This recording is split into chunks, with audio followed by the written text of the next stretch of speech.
think we have a great group of people. Unfortunately, the other two people are moving, so Jason and John, two great people on the board, so. We also have to give credit to the staff. I think the staff does a lot of work, and presents us different options, and, makes our job easy, so, I have to give a lot of credit to the staff. Yeah, I think we work great together, and I'd like to keep that going. Thank you. Mary? I have a lot of positive feelings about the board, and one of the things that Joe just mentioned, we have good administrators and good staff, and they make us look good. Because they're helping to bring information to us in a very concise and timely manner that allows us to understand the issues that are before us. I think another strength of this board is the diversity. A lot of backgrounds, a lot of experience, bring that all to the board, and that's where we come up with the good decisions. Yes, yeah, agree. It's easy to be the last one to answer the question after they've said that. I guess a little bit more about the staff too. You know, we as a board are involved in, we do annual performance reviews for the 3 department heads. We talk about succession planning. I talk a lot with the staff, the department heads. I try to meet with them. I can't every week, but I try to meet with them on a weekly basis or every other week, and talk about what's going on. They're open to feedback. They want to hear things. I had someone call me the other day, and he wanted me to help him through something, and I said, have you spoken to staff yet? No, I haven't. Okay, I need you to speak to staff first. We've got to kind of follow the chain of command here. They're the ones who are executing the day-to-day. How do we insulate, as the political winds change of any, elected body, how do we continue to deliver great service regardless of who's on the board? We have a great process being done by great people. And that's our job, is to kind of shepherd that along and make sure that we leave it better than what we found it. And the fact that we have the staff that we have that are so passionate about the community, many of them who live here in the community as well, and have for many years. Many of them could go get jobs making more money than we're able to pay them, and we're so thankful that we have them. And so, I think the other thing too that the group here talked about is the culture that we have on board. It's respectful. We can respectfully disagree with each other. I think it's good and healthy to disagree. We can disagree with staff. That's okay. And when we engage with our residents, a lot of times somebody's upset about something. Let them speak their piece, and we've had some of that lately. And then we say, okay, let's talk about how to fix it. And I had one particular resident that we caused a problem. We created an issue when we were doing some road construction, and we made it right for her, made sure she was financially whole. Got a wonderful letter from her over Thanksgiving, being so thankful. She really had a distrust that we weren't gonna do the right thing for her. And it was I was really passionate about making sure, and the whole board was passionate about making sure we do the right thing for our residents. And that's the work I think this board does in every decision that we do. We're not can't satisfy everybody on every issue. And I think trying to is its own level of dysfunction, and I think this board navigates that challenge very well. Thank you. And the question I was asking first, and it didn't sound like it was the appropriate question. I will apologize to whoever pre-submitted it or submitted the question, because after reading through the whole question, it does make sense. So I will ask the question again, but I'll finish it this time, and then Scott, you will begin that first. So with a possible new chairman being elected to the town of East Troy, are you looking forward to working with a new chairman at the town? Definitely. I think someone like Joe Ray Yeah. is going to Didn't expect that question. in that position. When I was village president, one of the initiatives that I made sure I did was I created what was called the Tri-Troy Alliance. What I did was I sat down, I called Joe Klarkowski and John Kennel at the time, from the town of East Troy and the town of Troy, and asked them if they wanted to sit down for a cup of coffee. Both of them were very skeptical. their response was, well, why, what do you want? I said, nothing, I just want to talk, see what we're doing amongst the communities. What can we do better together instead of being so adversarial? So we met for that first cup of coffee, and from that point, we started to buy equipment together. We bought a bucket truck that not any one of us individually could afford, but together, the three entities could definitely afford something that we needed in our community. We did collaborative things like talking about having a combined library. Sorry that it hasn't happened yet, hope that it may happen at some point. That was to try and save tax dollars for the people in the neighboring communities, not just the village itself. We did a number of things over the years, and I look forward to a new chairman to collaborate with again, and to have a cohesive relationship with, to be able to work together and move forward as we need to in our communities. Ryan? I would have to agree, I would look forward to working, with, Joe Jones. I've actually, met with him after the fire district meeting and talked to him for a while, and, very nice gentleman. He's got a lot of the same values and, beliefs that I have. I think he'd be a real nice guy to work with. He's understanding. He'd be good to work with. He's not combative. I mean, you can talk to him, you can have differences, but he can still, talk things out. He's got a lot of questions. He's been actually, spending the last 3 years working on being elected.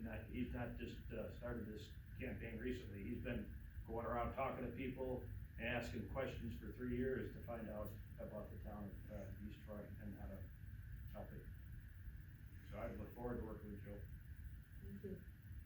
Yeah, Jeff? same here, I wouldn't mind, working with Joe, so, I know we met at the fire station a couple weeks ago, so it was good. Was anyone else running? Is it just you? That's a long story. I think it's running again.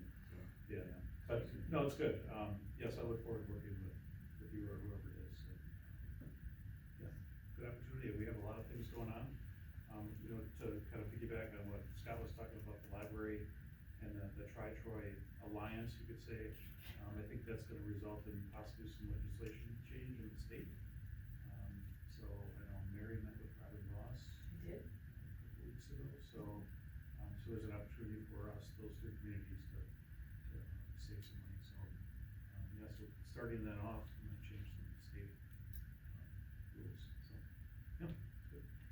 Thank you. I guess I'll piggyback on the library. I mean, that was such a great initiative of bringing the three communities together to work on this. The good news, with the help of, Mark Liberty, who's a county administrator, he's the one that has really had to work to get the statutes changed to equalize the levy, which stopped us dead in our tracks. But yes, I had a chance to meet with Robin Ross, as well as Steve Dances. They're championing it for us. The library, you know, what a great resource that could be to have all the communities together. But for me, it's not just the library, there are so many other ways we can engage with the surrounding communities, with Troy Center, with, town of East Troy, to work, to be much more cost effective. But the communities are all blended in so many ways. You go to the high school, they're blended. So whatever way we can support that to work better, it's gonna serve all the citizens. Thank you. I think, you know, a lot of what, the other candidates have mentioned, you know, the library, I mean, I think when I got on the board in 2016, my first year was at the library, and we were talking about how do we build a new library, and I know that was something that Randy Timms was passionate about, and Scott was passionate about, and we thought we had it all lined up, and then we got stymied by, you know, some state, laws, and so, but we've got some allies and advocates working for us to help us there, and at the end of the day, you know, our message when, village staff and I, along with the current, or I guess, the former chairman of the town, and Jerry Arnson, who's the town of Troy, chairman, we met with, the staff or the representatives. So look, the message is, we wanna keep our tax dollars local, invested in our community, to do the best for our community. And that's really what we're trying to get accomplished. So I have, high hopes for that. I think other things that, like, just little things but improve the quality of life that come out of things like Tri-Troy. Park and Rec, and Dusty talked a little bit about Park and Rec. Well, do you live in the village? Sometimes that's not an easy thing to answer, and it becomes this administrative hassle for staff, and it's like, also we could go, well, you can pay 25 and I can pay 15. Just charge you 15, you know, and we'll divide it up, and that's the cost. And so we did that. Our use of Park and Rec facilities here has gone up. That's what we want. We want people using that. That's for our community. And as Mary said, you know, the school district is not just the village, it's beyond. So when people that I work with in Milwaukee say, you know, East Troy, sometimes they'll say Alpine Valley, I'm like, well, that's actually South Lafayette. But they think about the whole area. They'll go, the railroad, the Elegant Farmer. Okay, well, the railroad has a museum here, but the Elegant Farmer's in the town. And it's all, you know, together. So, I think I've been really happy working with Joe Clarkowski and Jerry Arnson, and, you know, regardless of who wins, I'm excited about the collaboration of what we can continue to work toward. And, we talked about, the fire district, we're talking about that, we've already done the financial analysis. We're trying to set up some more meetings next week to talk about how do we save the taxpayers and improve the service. And I think it's gonna be a big benefit for, town of Troy, but from a dollar standpoint, a big benefit for us here in the village. We just gotta make it happen, and unfortunately, it's not something that we can, you know, do like that, but also we don't wanna do things too fast. We wanna think through it, be methodical about it. So, and I think we've got a great board to help us do that. Dusty? So when I was on the board, Booth Lake was run basically by the three communities, right? And everybody pitched in. And there were some challenges there. Well, I don't wanna give that much, you know, and everybody, you know, I listened to what Scott shared, it makes a lot of sense. There's economies of scale if we can work together, right? And get the communities to pull together, because we're all trying to do the same thing. We're all trying to help the people that live in the community. I live in the community. My kids have used Booth Lake, you know? And, you know, we got that beautiful archery range down here. Why should somebody pay $1 amount, somebody pay another dollar amount if they live in the tri-area, you know? So there's a lot of economies of scale, and if we can work together and help each other, it becomes better. The police departments already help each other out, all right? We've got a couple of officers on duty, they may have one off, you know, our guys go help, their guys come and help, we should all be helping each other. So I'm looking forward to shaking hands and working together for the benefit of all of us. And, you know, the economies of scales that you were talking about, man, that's important. Because if you look at some of the big equipment that you gotta buy, it gets pretty costly for one community. But if you can buy it together, they don't have to use it on the same day of the week. You can share it. There's a lot of things that can be done to help, and the communication just needs to stay open. Okay, thank you. Next question, and Brian will answer first. We need a good grocery store. What are your thoughts on a specialty store like Sundays? That's an interesting question. That is an interesting question. Well, unfortunately, I don't do a lot of shopping, actually.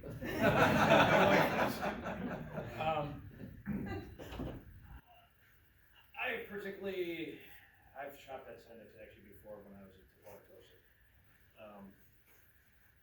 I don't know, I think we're pretty lucky with what we have. I mean, Sundays is actually, the specialty store, it seems to be more expensive than the store we have now. So I would say, I kinda like the way we have it now. We go shopping at Aldi's, we're going to Bonneville sometimes, whatever, but, yeah, I don't really go to Sundays now. Thank you. Joe, you're next. I think the Hans's is great, so I wouldn't see any reason why. The market will dictate what we want to do, so I think Hans's is just fine. And we have other businesses here too, so. It is the market that's gonna dictate who's gonna come and who's not. If we have a strong economic base, strong growth here, then some of those other stores are gonna take a look at East Troy and make decisions, is this where we want to place? So a strong community that is growing, then we start getting other businesses to come. Yeah, they said, you know, the market's gonna dictate. I look at Whitewater, my in-laws, lived in Whitewater, and for many years, the only grocery store was Walmart. Now they have all these, just recently opened, but for a long time, they've tried to attract another, grocery store, and again, it's what can the market bear, for that. That said, you know, the things that this board does, and, you know, Scott alluded to it earlier with the industrial park, and when I say the board, we're kind of, again, shepherding it along, because a lot of our work, our staff, specifically our village administrator, who we don't have a dedicated economic development, individual, so she shoulders that along with her other duties. When, if somebody wants to come in, Dusty mentioned Starbucks, you know, we've had people say, well, why did you allow Starbucks? We legally can't say, well, you know, if it was, Caribou Coffee, yeah, that's okay, but not Starbucks. We can't do that. It's what is it zoned for, and what does that make sense for the community? So if somebody, I would love to have more options, more tax base, more businesses and things like that. If the market can bear a grocery store, that's right. Now, we do have a second grocery store. We have Jones here as a discount grocery. And it's a different business model, and, you know, so people do already have options. And somebody, I'm sorry, already said, you know, we have, you know, the other businesses here. So I think one of the great things about what we have here in the community is we have the facilities that, hit what most people need and where they're nearby. I used to work with someone who lived, many years ago, lived in the town, and she and I would talk about being able to just get in your car and do you can go do your dry cleaning, you can go, well, this was before Starbucks, still have the coffee shop in the square, you have all of these things here, great, wonderful businesses. So if the market can bear another great business, we'll support that, and we'd love to have it. Unlike Brian, I do a lot of the grocery shopping in my family. And I've seen, you know, I've We seen see Matt each in the other. store, I've seen Barry in the store, I've seen you in the store. Here's the thing, and Matt, to go off of what you said, we've got a lot of great businesses in this community already, right? I love walking into the store and the checkers all know me by name. You know, I go back to the meat department and, hey, Dust, what are you looking for today? You know, or I go into Leon's up here, I go into Gus's, or we've got a lot of really good businesses here. Now, that doesn't mean a new business can't come in, just like Starbucks. As long as they come in and they're compassionate about how they come in, all right? They do the right things to fit within the community and work with the people that are here. The last thing we want is somebody to come in and, I'm this and that's the way it's good. That doesn't work. We want the people who live here to be happy with what comes in. Like Matt said, we can't tell them no. They buy the land, they do this, but what we can do is guide them to be good corporate community citizens. And, you know, I guess another store, I'm pretty happy with what we have. I love the fact that, you know, you can get up and 10 minutes, or not even 10 minutes, for me it's 3 minutes down the road, I can run and get a loaf of bread with my wife needs or a dozen eggs. So, sometimes the fancy stores are really cool to go into, but as you said, Brian, eats a lot more of your pocketbook, so. I'll start off with saying I do a lot of grocery shopping and cooking. So these questions have often come to me over the years about, well, what about Starbucks? Well, why can't we get a Taco Bell? Well, why don't you get this business in here? Well, we don't dictate that. If somebody comes in and has an entrepreneurial spirit and they want to find an area like East Troy being economic base that they think will be successful, then I welcome that. The biggest thing I want to do is we want to make sure that, like I've said in the beginning, keep our square, the heart of our community, the way it is now. And let's look at having something like that Starbucks and the potential sendings if they decided to come here, have them outside of that area. Leave our heart alone, and let's build around that whole area with what we want as far as infrastructure needs, tax base, whatever our citizens may find a need for, or some entrepreneur finds a good idea to start within our community. Thank you. Tell us about the progress of the apartment buildings planned on Highway ES, and when is the groundbreaking to start? Jeff? I know the developer's been, dragging their feet a little bit, but, I think with the economy and the high interest rates that's, I think, the main delay for that. But I think it's later this year, that we're gonna have that, so, I think it's gonna be good for the community. It's, I know there was some questions about putting apartments down where the Chester Burns was, and I was against that, cause that's kind of the core, of the downtown, but, as far as new apartment buildings, I think it's a good spot, and it will help, support some of the businesses that we have here, really in the downtown. The best laid plans, we all had anticipated groundbreaking earlier, but the reality is between COVID, some of the economic things, other things getting away. I think one of the strengths, particularly of our staff, is the willingness to work with developers. And making sure the board is aware, so we can work with that developer, to make sure it is the right kind of development, that is compatible with the neighborhood, is compatible with how our vision of the village is to be, works well. These things take time and patience to make sure it's right. I'll echo a lot of what Mary said. I'll add a little bit more, I guess, background too. So some of the challenges of the site itself, Carl Sawyer gave us a great presentation, and you can go out on our YouTube channel and listen to that.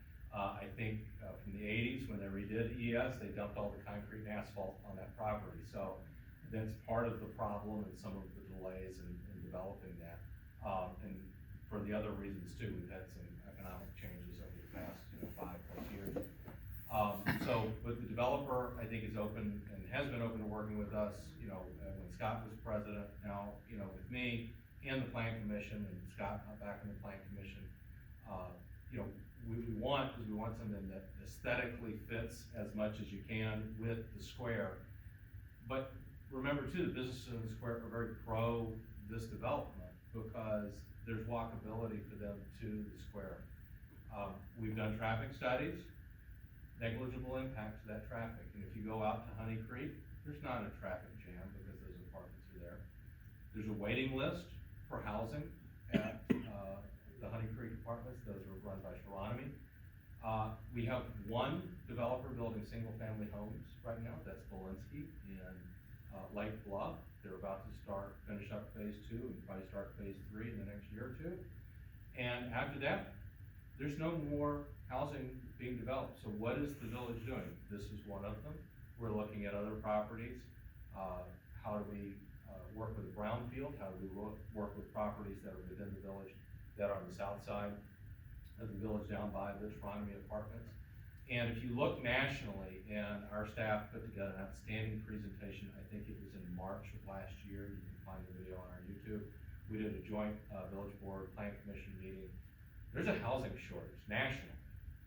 And people wanna be in East Troy, and they can't get a house here. We took over as the village a house, and Dusty's son won the bid process, and he's the one now remodeling it, and it's gonna be a great investment in our community. We want families here. We don't want declining enrollment in our schools. We want them here and invested. And this is one of those investments to have people that are going to bring their income dollars here. And again, I think that's a smart planned growth. We pushed back a lot on that developer about how that building is constructed, how it's laid out. We have things like, can make sure you have good landscaping there to kind of break things up between the properties. He's put in an easement there for us as we're trying to plan for our multi-use trail that would go back into that overlook area there, and wants to be a good member of the community. So I'm excited to have it. I think, as Mary said, it's just one of these, we'll be glad when we get the shovels in the ground, and that should be later this year. Thank you.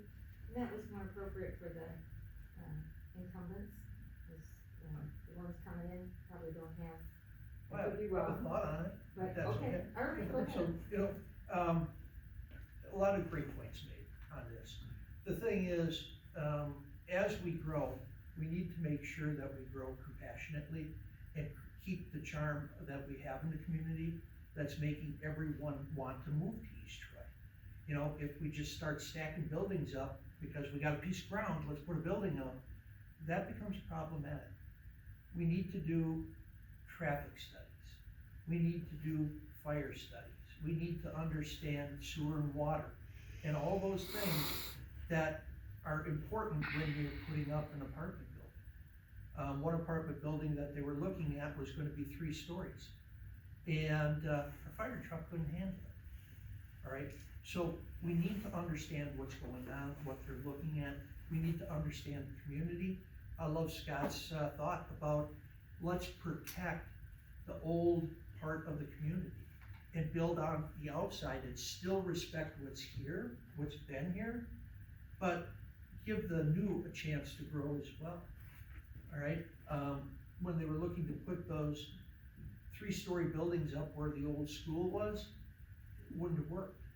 Where they're looking at building these buildings now, that's a good piece of property for it. It gives them a walk into the community.